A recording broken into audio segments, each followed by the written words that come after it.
installation at the Museum of Modern Art, basically an artist that filled the floors of the MoMA with candy.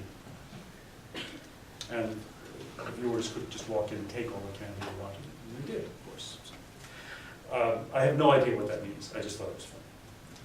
Now, we happen to have a fairly lovely example of upcycling right here. This is for by Elizabeth over here, who's working on a project right now of this kind.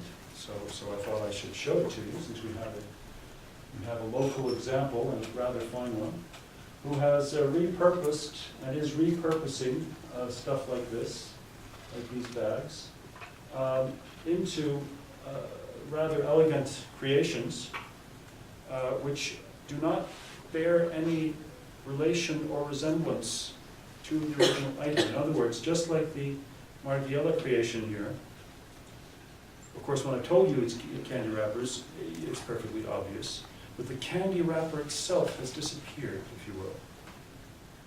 It's not being cute about it, it's just this is the material we're using. Just like Elizabeth is doing here. Here's the bag. It's not, oh, I'm wearing a bag. It's the material that has become the bag.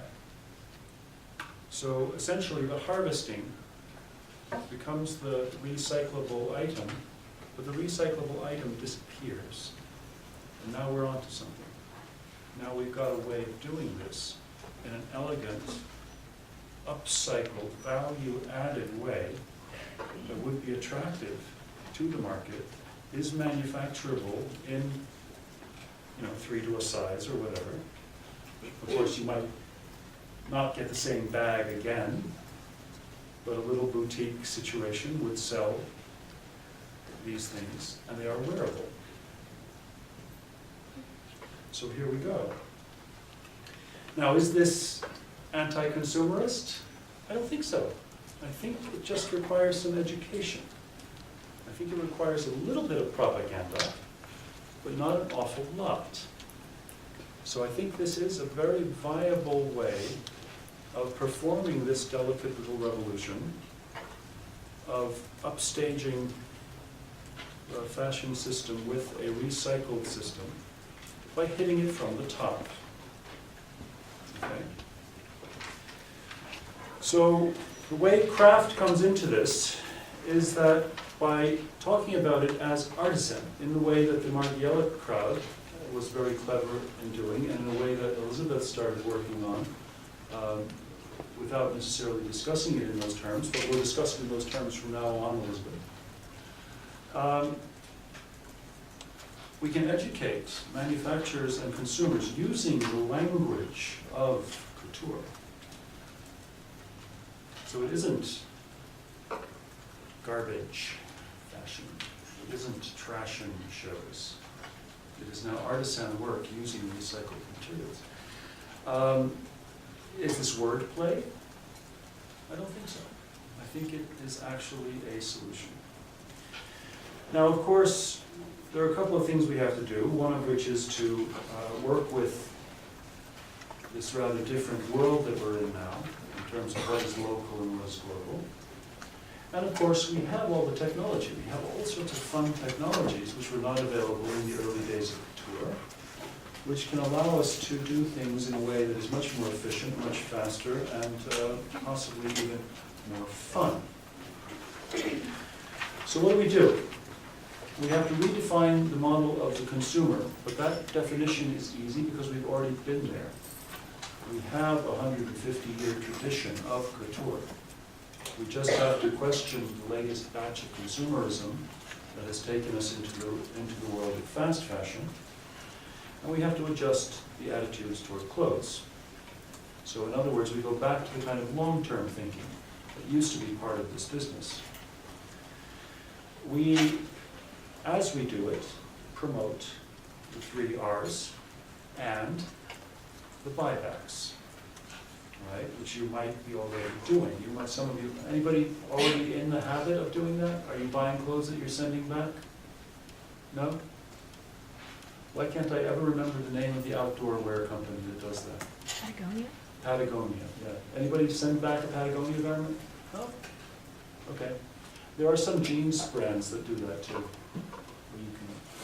send them back. When you actually own them? Yeah, after you've owned them, they will buy them back off you and repurpose them or something. Okay, which is really clever. So, okay, let's get into the meat of things now. We are a global culture, especially in terms of fashion and apparel. So we can't be romantic about it. We can't be, we have to be realistic about it. We are dealing with a global culture and a global system and global market. So just like, if we're going to be political about it, let's be political about it and just redefine our terms. What is local in terms of a global village? And that might not necessarily be what we think it is. It might not be the fact that, okay, if it's local, it all has to be within a day's drive or something romantic like that. There could be levels of locality. Local in terms of materials could be something that's, well, here or within a day's drive. But local in terms of communication is this, right? Your nearest screen. Now it doesn't matter whether you're in Singapore or Bangalore or New Delhi or Los Angeles, right? It's the call center trick. See, we have to use the methods of modern capitalism. And the call center trick is that it doesn't matter where you are. Singapore is just as close as Swan Hall, right? Doesn't matter. So local has a whole new feel to it. And it's only in terms of transportation that we have to worry about geography. Everything else is local. So what do we do about that? We tap into information networks. We figure out what people are doing elsewhere. We find out who's working where and doing what, who knows things, where are information banks, are there websites, web pages, chat zones, who knows what else. What is the locality for this kind of thinking? Maybe the best people doing this are somewhere in France or England. Can we talk to them? Can we work with them? Can we think about ways of being local on a global scale? And of course, then there's this whole idea that, like I said, if we talk about local supply but global information, we can piggyback off larger systems because the large systems are probably not going to go away. So a company that uses large transportation networks might actually be able to sell small portions of it. If the ship is going anyway, the truck is going anyway, the plane is flying anyway, a small artisan crafted box of stuff minimizes the footprint of that shipment and making it more efficient. There are always ways to work inside a system to make it better, and that's what we have to do. But piggybacking is one way that we might have to start convincing people, and once you're out there in the corporate world working with them, this is something you should think about. Not necessarily just as the small green person, if you will, but once you're in a position of influence in the larger corporation, maybe this is something you start offering out. And what you do matters. Use the Warren Buffett rule. Warren Buffett says you should invest in things that you like. You should invest in products you use. I should invest in Earl Grey tea, apparently, right? Think about your practices. Think about your vision. Think about your way of doing things.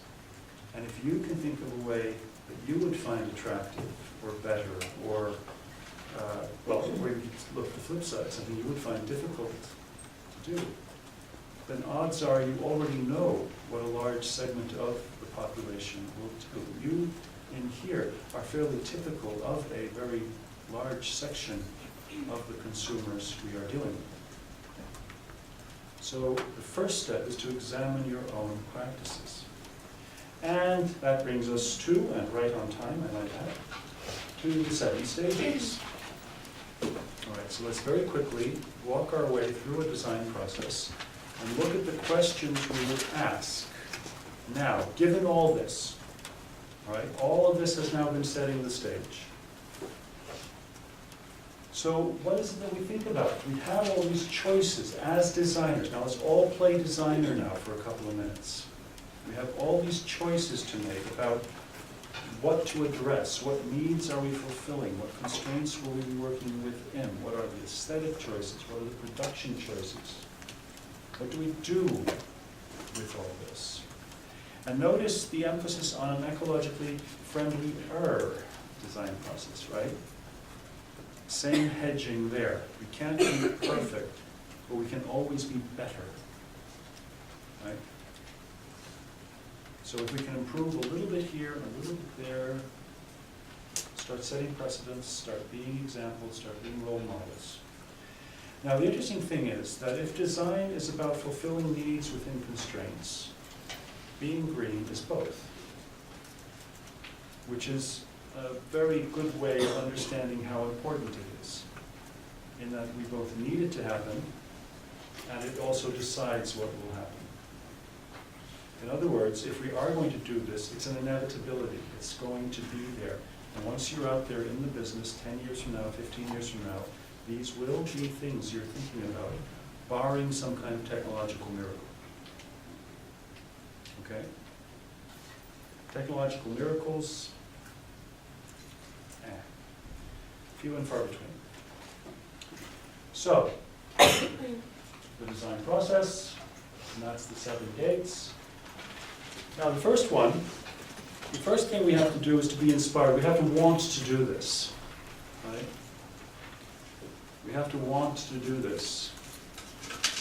And we can't just be up against the wall. We are coming to the point now where it's up against the wall too. But maybe not in your generation. But it would be really good if we could make the choice and we could be inspired by the idea, by the simple idea of that we can. But of course, design inspiration is design inspiration. You can get that from anywhere. You can get that from your client, from your materials, from your, I don't know, deepest recess of your psyche somewhere. But you might just be simply inspired by the puzzle itself. You might think about it as, wow, wouldn't it be fun to solve this, right? Before we're up against the wall. The second thing, of course, is that we have to identify the problem. And I've been feeding you bits and pieces of that in terms of what needs to happen. And of course, using the 3 R's, we recognize the needs and constraints. We recognize that we have to work with recyclables, we have to work with repairables. We should reuse and repurpose and re-everything all the time. But of course, sparingly. Sparingly is not a word that you hear a lot in terms of fashion. That might be one of these sort of trickier parts, right? The tightening of the belt, the diet we have to go on. That's always an unfortunate word, diet, right? Don't want to hear that. But there it is. And of course, the creative business. If all else fails,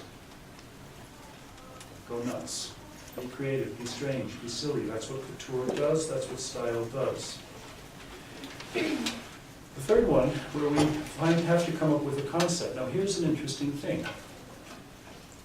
If we work this maybe from the bottom line there, maybe the really interesting way of thinking of this is that this isn't an issue. You see, the best thing in the world would be if this lecture was not necessary. If you can get it to the point where a lecture like this is commonplace, right? It would be as just a waste of time to come listen to this because it's not a problem anymore. That would be the best thing. However, there are 2 ways of approaching this. And one of the bells that went off when I've been looking at this upcycling thing, and what Elizabeth is doing, and what I saw on the catwalk there with Martin Margiela, is that maybe it's just materials. Maybe it isn't a big deal. Maybe we aren't going green all the time, right? It's off-putting, it's political, it's tedious, it gets everybody's back up, so who cares, right? So maybe your concept is just your concept and these are the materials. So watch out for that. Now, I'm being deliberately a little bit sarcastic about this, but I think there might be some truth in here. I think maybe we have to just get to the point where we don't talk about it. It would be the best possible solution. In the meantime, I'm obviously going to give lectures like this. But the point is that we want it not to be necessarily cute. We definitely don't want it to be a gimmick. Nobody wants to be known for wearing gimmicks. Unless you're Lady Gaga, but that's the whole. And we're not Lady Gaga. Now, the fourth gate is where we start to explore what possibilities we have. And here's where I bring the craft back in. Here's where I think we have, right now, possibly just enough of this left in our communities where we can start learning from people who have actually made things with their hands. And Jan Doyle is going to have to send me an invoice, I think, if this goes too far. But how were things done before everything was made in distant lands? How were things done back before this or before that or when they did that? We're not going to replicate it. We're not going to suddenly all start to learn how to weave, but we have to find out what is at the root of it. I'm dealing with this problem now in terms of space flight. If we're going to send people on long-term missions out into space for 30 or 40 years, we're not going to teach the astronauts how to weave, but they have to have clothing. What are we going to do? What are we going to do? Human needs don't change that much. The constraints of human bodies and hygiene don't change that much. So if we're going to send people out of the solar system on a mission that takes maybe 30 or 40 years with current technology, we're going to have to come up with new ways of doing this. What are we going to do? So maybe we learn from old times. Maybe we do something completely new. Maybe we think outside the box. We definitely try not to be the box. We try not to be the person who puts our foot down and say, oh no, we're not going to do that. We've never done that.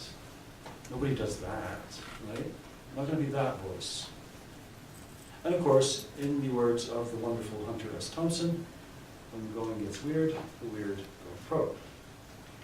So if all else fails, shock the system. Do something strange enough that it makes people's eyes open. Which is, of course, what Couture does every 5 minutes, doesn't it? When it needs an injection of something, it brings out Alex McQueen, right? Bless his soul. Or Schiaparelli, or whoever you want to mention. There's always somebody waiting in the wings with a hand grenade, if I can use such an unfortunate metaphor. The fifth gate is where we actually have to decide things, and that's where designing really matters. And this is where, if anywhere within this fashion system, the designer begins to really have serious clout, because this is where, if you're any good, you can stand up to the budget people and the marketing people and the CEO and the CFO and the whatnot and say, no, this is how I want it. I am the designer. And of course, there's a cost-benefit analysis all the way, and everybody's thinking about what this is going to cost and how it's going to produce this and what are we going to do and how much money are we losing on this silly green thing that you're doing. But in the end, the designer rules if you're any good. And that's the wonderful part, is that we can use the fact that designers have this power. Now, it's a power that has lessened. It's less now than it was